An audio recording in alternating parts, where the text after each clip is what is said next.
प्रभु पटेरिया और आप देख रहे हैं हमारा खास कार्यक्रम सुनिए साहब। सुनिए साहब में पिछली बार हमने बात की थी दो बड़ी खबरों की जो सीधे आपसे जुड़ी थी, जो जिम्मेदारों को आईना भी दिखा रही थी। और आज फिर मैं आपके बीच आया हूं ऐसी 3 खबरें लेकर जिनका सरोकार आपसे है, उन अफसरों से है जिन्होंने आपके हक पर डाका डाला। आज हम एक खबर ऐसी भी दिखाएंगे जो ये बताएगी कि 21वीं सदी का समाज कैसे रूढ़िवाद की बेड़ियों में जकड़ा हुआ है, कैसे अंग्रेजों के ज़माने के नियमों पर आज भी प्रशासनिक तंत्र काम करता हुआ दिखाई दे रहा है। तो सुनिए साहब में हम जिन 3 बड़ी खबरों की पड़ताल करेंगे उनमें पहली खबर होगी जेल में जातिवाद, तो दूसरी खबर है एमपी का जंगल राज, और तीसरी खबर होगी भर्ती का क्या भरोसा। तो चलिए इन खबरों का करते हैं पोस्टमार्टम और सबसे पहले चलते हैं पहली खबर की ओर।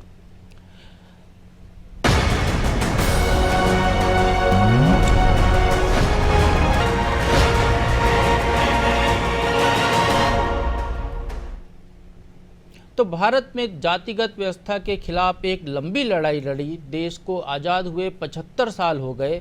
इसके बावजूद आज भी देश की ज़्यादातर जेलों में जाति व्यवस्था को ढोया जा रहा है।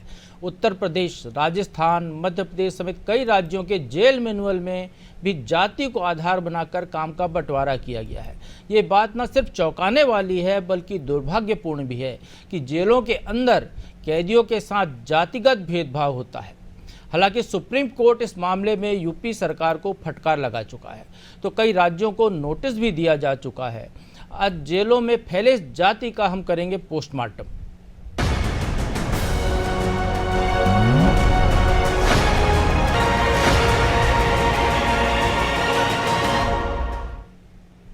जेल में जाति सुनने में कितना अजीब लगता है, मगर ये हकीकत है। देश की ज़्यादातर जेलों में जाति व्यवस्था की जड़ें काफ़ी गहरी हो चुकी हैं। देश भर की जेलों में इस वक्त 5 लाख से ज़्यादा कैदी बंद हैं, लेकिन यहाँ भी जाति उनका पीछा नहीं छोड़ रही। कई राज्यों के जेल मैनुअल में बाकायदा ये लिखा मिल जाएगा कि ब्राह्मण पवित्र धागा पहन सकता है या मुसलमान को एक निश्चित लंबाई की पतलून पहनने का हक है। खाना जेल अधिकारी की देखरेख में एक खास जाति के कैदी रसोइयों द्वारा बनाया जाएगा। एक खास जाति के सफाई कर्मी जो है सफाई व्यवस्था के लिए चुने जाएंगे। जेल की प्रथा के अनुसार वे इसी तरह से काम करते आ रहे हैं। जिस जिले में जैसी व्यवस्था है उसी व्यवस्था को उस जिले की जेल में लागू किया जाता रहा। कोई कैदी चाहे तो स्वेच्छा से कैदी को काम यदि वो चाहे तो फिर उसको शौचालय साफ सफाई के काम में लगाया जा सकता है। यानी जेलों के भीतर जो भी जाति व्यवस्था बेहद गहराई से पेबस्त है। हालांकि एक हकीकत ये भी है कि इस मामले में एक रिपोर्ट प्रकाशित हुई थी, उसके बाद राजस्थान सरकार ने अपने जेल मैनुअल में बदलाव कर दिया। देश के बाकी राज्यों में इस तरह के बदलाव की बात भी इसके साथ ही उठी थी। अब आपको बताते हैं कि जब यह मामला सुप्रीम कोर्ट पहुंचा तो इस पर कोर्ट ने उत्तर प्रदेश सरकार को फटकार लगाते हुए क्या कुछ कहा। दरअसल सुप्रीम कोर्ट में सुनवाई के दौरान उत्तर प्रदेश सरकार की ओर से पेश हुए वकीलों ने कहा कि उनके यहाँ की जेलों में जाति के आधार पर किसी तरह का कोई भेदभाव नहीं है और काम का बंटवारा किसी भी कैदी के फिजिकल और मेंटल फिटनेस के आधार पर किया गया है। उनके इस मौखिक जवाब के साथ जब उनका लिखित जवाब को पढ़ते हुए सुप्रीम कोर्ट के मुख्य न्यायाधीश यानी सीजेआई ने सख्त लहजे में जब उस जवाब के आधार पर ही उनसे सवाल पूछे तो वकीलों को जवाब देते नहीं बना, क्योंकि उन्होंने जो जवाब लिख कर दिया था उसमें एक खास वर्ग के बारे में लिखा गया था। उन्होंने एक जाति का लिखा था कि इस जाति के लोग ही सफाई करने के आदी हैं तो उनको सफाई के काम में लगाया जाता है। जेल मैनुअल के नियम 158 में मैला ढोने के कर्तव्य का भी जिक्र है और ये भी कर्तव्य जो है कि खास जाति से जुड़ा हुआ बताया गया है। इस सब को लेकर सुप्रीम कोर्ट के सीजेआई ने खासी फटकार लगाई थी। उनने इस पूरे मामले को जिला कानूनी सेवा प्राधिकरण को देने की बात कही कि वो इस मामले में भूमिका तय करेगा।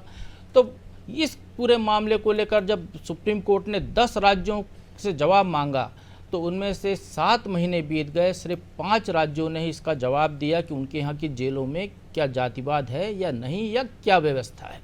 अब जेल में जातिवाद क्यों है? क्या ऐसा है कि कैदी होने से कोई समानता का अधिकार गंवा देता है? ये सवाल आपके जहन में उठ रहे होंगे।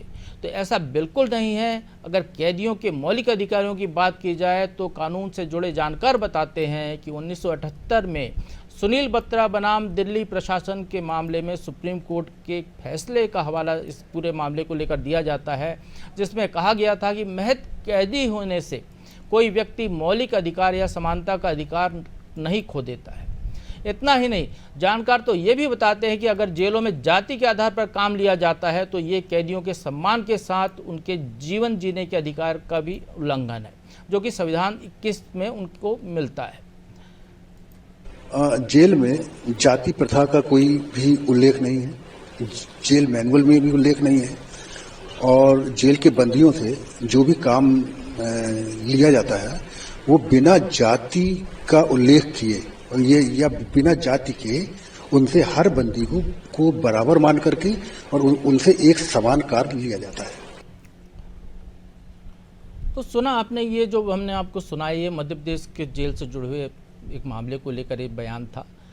अब चलिए आपको बताते हैं जेलों में जातिवाद खत्म करने की नीयत से बने एक नियम के बारे में। ये नियम है नेल्सन मंडेला नियम, जिसे यूएन यानी यूनाइटेड नेशन ने साल 2015 में अपनाया था, जिसमें सभी कैदियों के लिए सम्मान और गैर भेदभाव पर बल दिया गया था। केंद्रीय गृह मंत्रालय ने राज्यों को नेल्सन मंडेला नियमों के आधार पर मॉडल जेल मैनुअल 2016 को अपनाने की सलाह दी थी। इसका नाम दक्षिण अफ्रीका के सुधारवादी नेता पूर्व राष्ट्रपति नेल्सन मंडेला के नाम पर रखा गया है। लेकिन इसके बाद भी देश की जेलों में जातिवाद कितना हावी है ये अब तक आप अच्छे से समझ गए होंगे। इतना ही नहीं, देश की जेलों में क्षमता से ज़्यादा कैदी बंद हैं।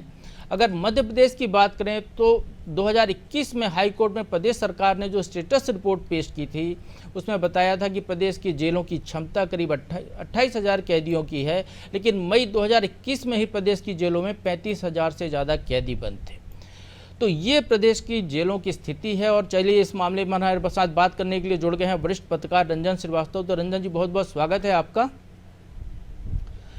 रंजन जी, सुना आपने पूरा जेलों की स्थिति के बारे में, हमने आपको बताया किस तरीके से मामला सुप्रीम कोर्ट गया और किस तरीके की व्यवस्थाएं यहाँ पर हैं। आप भी कभी मौका लगा होगा, किसी को मिलने गए होंगे जेल वेल, तो आपने भी देखा होगा या किसी से सुना होगा क्या स्थिति है। तो बताएं, क्या ये जो जेल मैनुअल को लेकर जो नेल्सन मंडेला का नियम लागू किया गया है, क्या इसको वाकई पूरी तरह से अमल में लाया जाना जरूरी है? अब देश के सुप्रीम कोर्ट को इस मामले में बात करनी पड़ रही है। प्रभु जी, ये सवाल उठना ही नहीं चाहिए था। अगर वास्तविक में नेल मंडेला रूल को लागू किया गया होता तो सवाल उठता नहीं, सुप्रीम कोर्ट को इंटरवीन नहीं करना। आप भी मिलने गए होंगे, हम भी मिलने गए हैं। अभी ऐसा कोई मौका तो नहीं है जेल जाना पड़े, लेकिन एक जो लोगों से मिलने गए हैं वो चीजें जरूर हुई हैं कि जो देखा गया है, एक जो प्रैक्टिकल चीजें हैं प्रभु जी, एक चीज उसका जो प्रभाव है, अगर कोई इन्फ्लुएंशियल है, कोई नेता है, कोई एक फ्लुएंट फैमिली से आता है, तो अपने प्रभाव का इस्तेमाल करके कम ऐसे मेहनत वाला काम ले लेता है प्रशासन पर अपने प्रभाव का उपयोग करके, लेकिन जाति उसमें नहीं रहती है। दूसरा जो होता है, जो कैदियों को काम दिया जाता है, जो कन्विक्ट होते हैं, उनको उसके पीछे मंशा होती है कि वो काम तो करेंगे। जेल मैनुअल में तो लिखा हुआ है, जैसे हम बता रहे हैं, सुप्रीम कोर्ट के चीज सीजेआई ने इस बात का उल्लेख किया कि जेल मैनुअल में ये लिखा है कि फला जाति का व्यक्ति जो सफाई काम करेगा उसका जो है, मैं वही कर रहा हूँ। तो बड़ा दुर्भाग्यजनक है।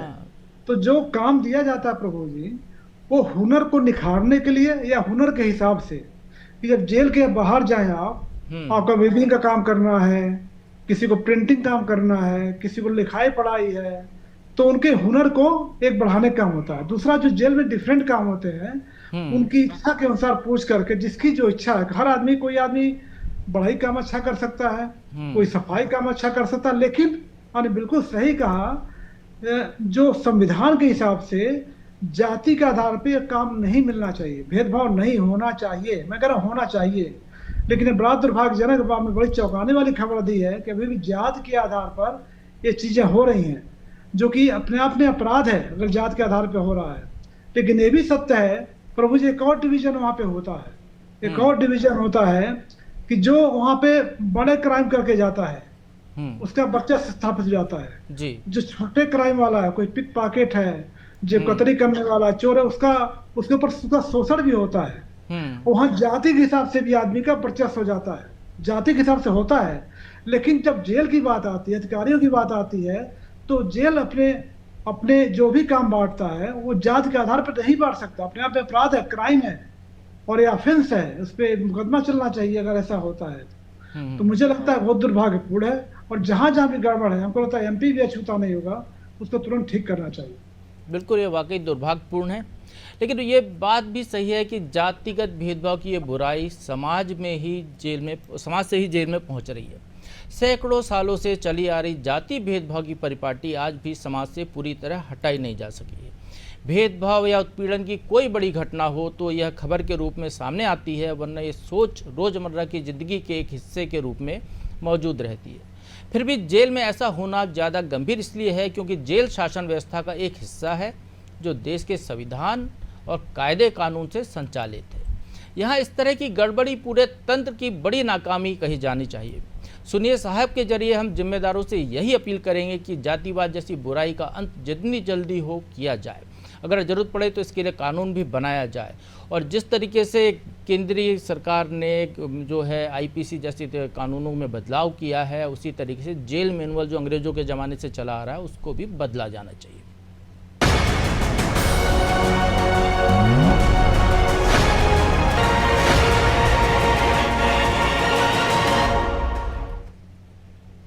चलिए अब दूसरी खबर की तरफ बढ़ते हैं। कहते हैं देश में भले ही सरकार का कानून चलता हो, लेकिन जंगल में जंगल के राजा का कानून चलता है। इसे समझने के लिए हाल ही में अपना पसंदीदा विभाग छीनने से नाराज हुए मध्य प्रदेश सरकार के मंत्री नागर सिंह चौहान के विभाग यानी जंगलात महकमा, इसको यदि हिंदी में कहें वन विभाग और अंग्रेजी में इसको कहते हैं फॉरेस्ट डिपार्टमेंट, तो हम इसकी चर्चा कर लेते हैं। हम आपको बताते हैं कि जंगल के रखवाले ही अपने विभाग में अपना कानून कैसे चलाते हैं। तो चलिए शुरू करते हैं।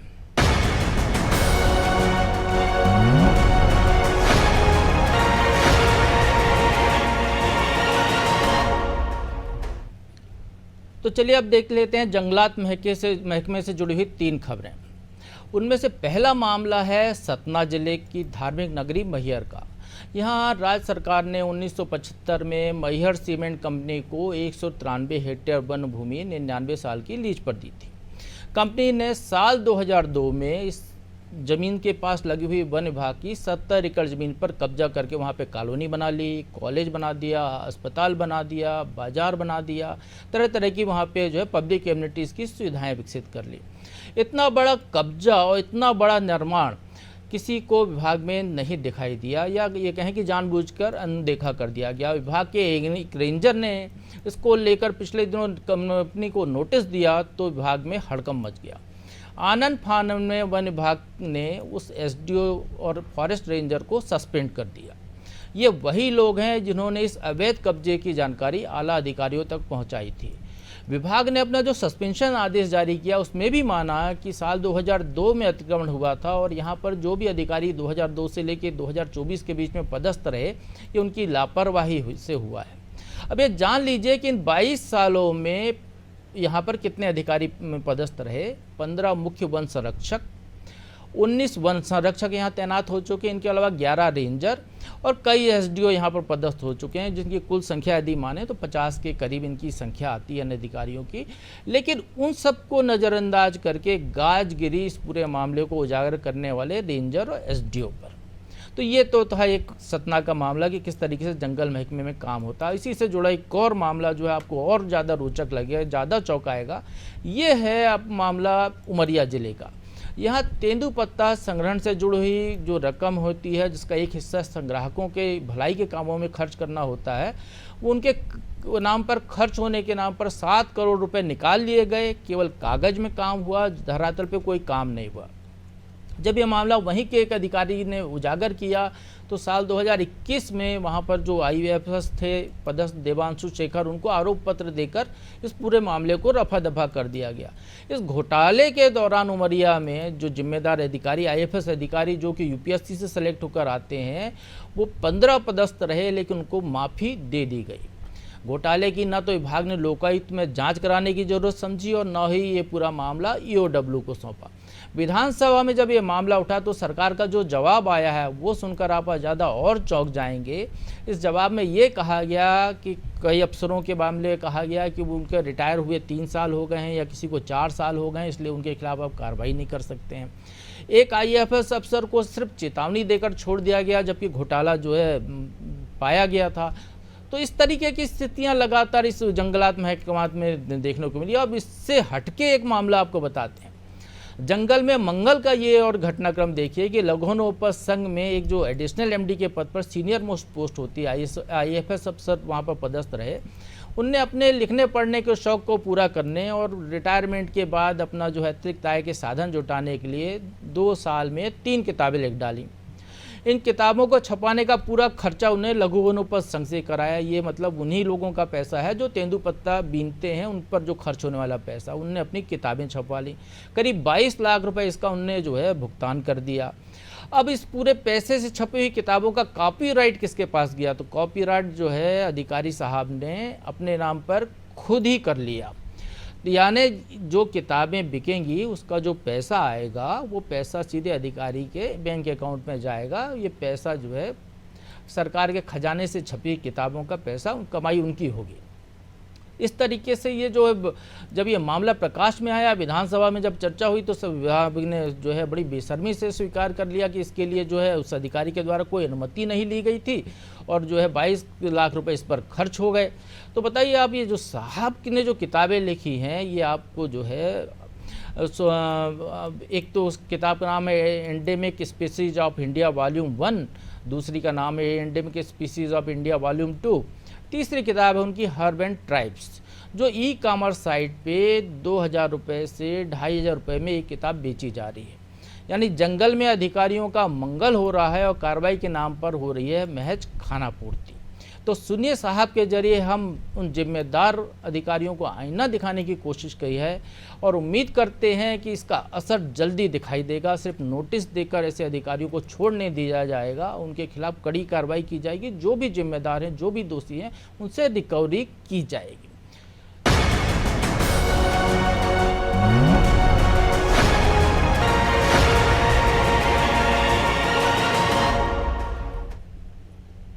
तो सुनिए साहब सेगमेंट की जो तीसरी खबर है वो है युवाओं से जुड़ी हुई, सरकारी नौकरी का सपना संजोने वाले युवाओं से जुड़ी हुई, जो दिन रात मेहनत करते हैं। लेकिन कई भर्तियों में अक्सर ये देखने को मिलता है कि भर्ती अटक गई, कई बार सरकार के कारण तो कई बार मामला कोर्ट तक पहुंचने के कारण युवाओं का सरकारी नौकरी का सपना अधर में ही रह जाता है। मध्य प्रदेश सरकार ने इस बार के बजट में 18,500 पदों पर भर्तियां निकालने का ऐलान किया है, लेकिन ये भर्तियां कब तक होंगी, कितनी पूरी की जाएंगी और कितनी अटकेंगी, ये कहा नहीं जा सकता। क्योंकि पिछले सालों में जिन युवाओं ने सरकारी नौकरी पाने के लिए परीक्षाएं दी, उनमें से कई ऐसे हैं जो सफल तो हुए लेकिन अभी तक उन्हें नियुक्ति नहीं मिली। इसलिए सवाल तो उठेगा कि सरकारी भर्तियों में हो रही इस लेट लतीफ़ी का खामियाजा बेरोजगार युवा क्यों उठाएं? क्यों अधिकारी की सुस्ती बेरोजगारों के भविष्य पर भारी पड़ रही है? मैम बहुत दिक्कत जाते हैं क्योंकि बाहर से आते हैं हम लोग, तो इतना दूर से रीवा क्षेत्र से नहीं कि हम 700 किलोमीटर से आते हैं और इतनी अच्छी इनकम भी नहीं हमारे घर में। हम लोग को 1-2 साल मिलता है पढ़ने के लिए, अब उसमें वैकेंसी आती है, कभी कभी फॉर्म डल जाएंगे, फिर पेपर लीक का प्रॉब्लम, इधर से उधर, फिर यानी कि वैकेंसी नहीं होगी वो भरेगी, तो उससे बहुत यानी कि स्ट्रेस होता है। बच्चे यानी कि फिर गलत दिशा का प्रयोग करते हैं। मैं MPPSC पे बोलना चाहूँगा, मैं प्रिपरेशन कर रहा हूँ। अभी 2021 का रिजल्ट आया है 2024 में, तो आप सोच सकते हैं कि जो 3 साल 4 साल से तैयारी कर रहा है, रिजल्ट अभी आ रहा है, मतलब 1 साल की जो प्रोसेस है 4 साल सरकार ले रही है। अभी 2023-24 का प्रीलिम्स मैंने दिया है, 110 पोस्टें आई हैं, 110 पोस्ट और 1.5 लाख बच्चे फॉर्म भर रहे हैं, तो 110 पोस्ट जर्नल की, जिसमें 20 से 30 पोस्टें हैं। आप समझ सकते हैं कि 1.5 लाख लोग उस 20-30 पोस्ट के लिए हम लोग लड़ाई कर रहे हैं। कितनी पोस्टें कम हैं, मतलब सारे विभागों से आंकड़े तक नहीं लिए गए कि कहाँ कितने पद खाली हैं, कितने पद लाने चाहिए। ये तो हाल है हमारा। तो सुना आपने, युवाओं की आवाज़ सुनी, कैसे वो जो है कम पदों के लिए ज़्यादा युवाओं को संघर्ष करना पड़ रहा है।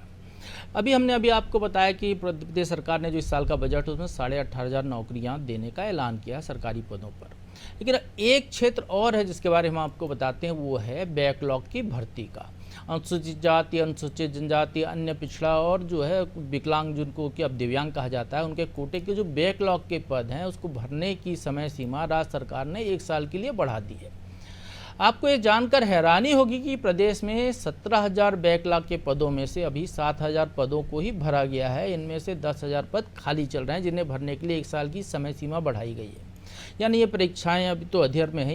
ये जो भर्ती है सरकारी स्तर पे ये भी रुकी हुई है। अब आपको ये और बता दिए बैकलॉग होता क्या है।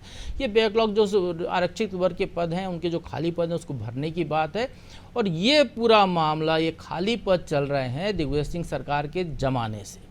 यानी 20 साल तो मध्य प्रदेश में बीजेपी की सरकार रही, उसके पहले 10 साल कांग्रेस के दिग्विजय सिंह की सरकार थी। तो करीब 30 साल से बैकलॉग के खाली पद चले आ रहे हैं, कैरी फॉरवर्ड होते जा रहे हैं।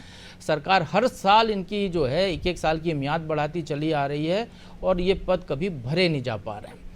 अब तो ये हमने आपको बैकलॉग का बताया। चलिए अब आंकड़ों के जरिए हम आपको समझाते हैं कि मध्य प्रदेश में जो सरकारी भर्तियां होती हैं उसकी क्या स्थिति जो है वो आपको समझ में आ जाए।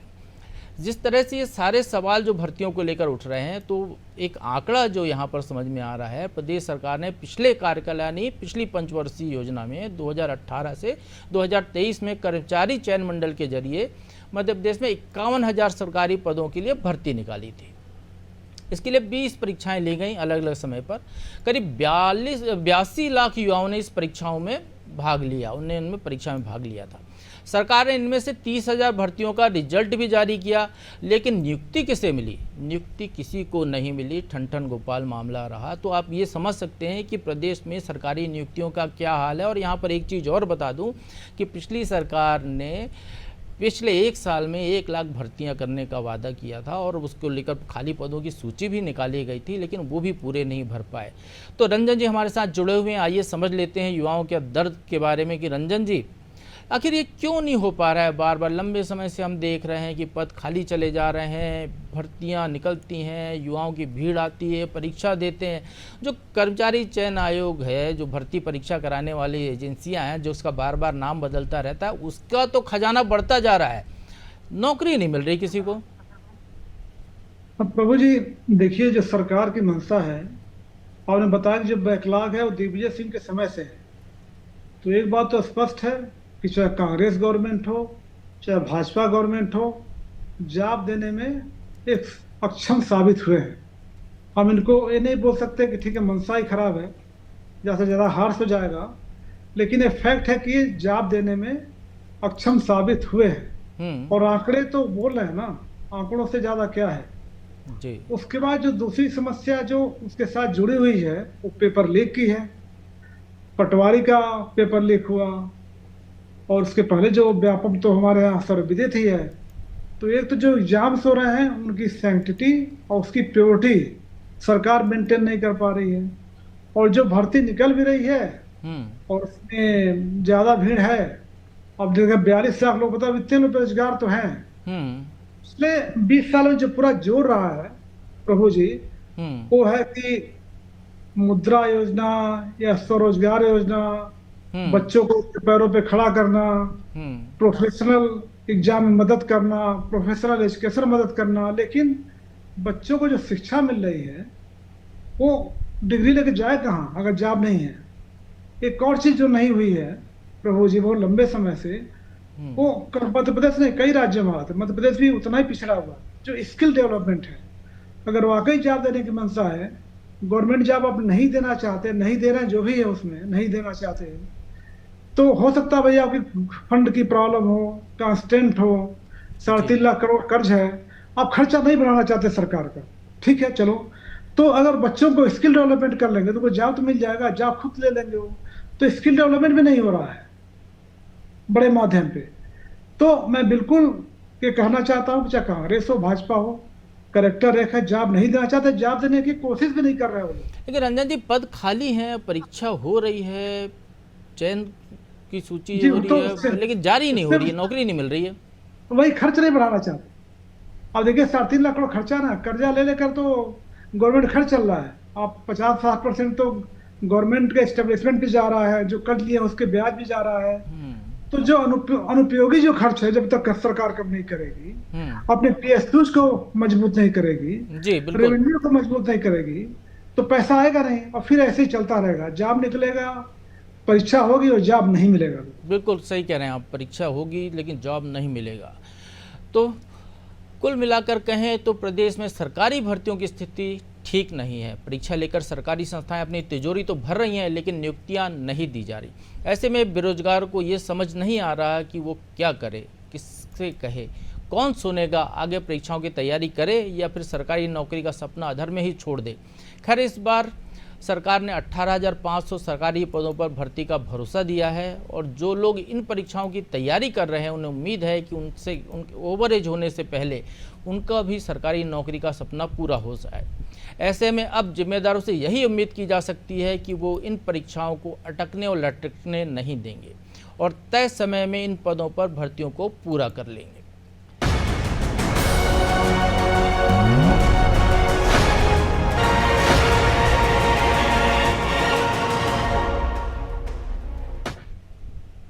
तो ये तो हुई बात जेल में जाति की, जंगल में अफसर राज की और प्रदेश में अटकती लटकती नौकरियों की।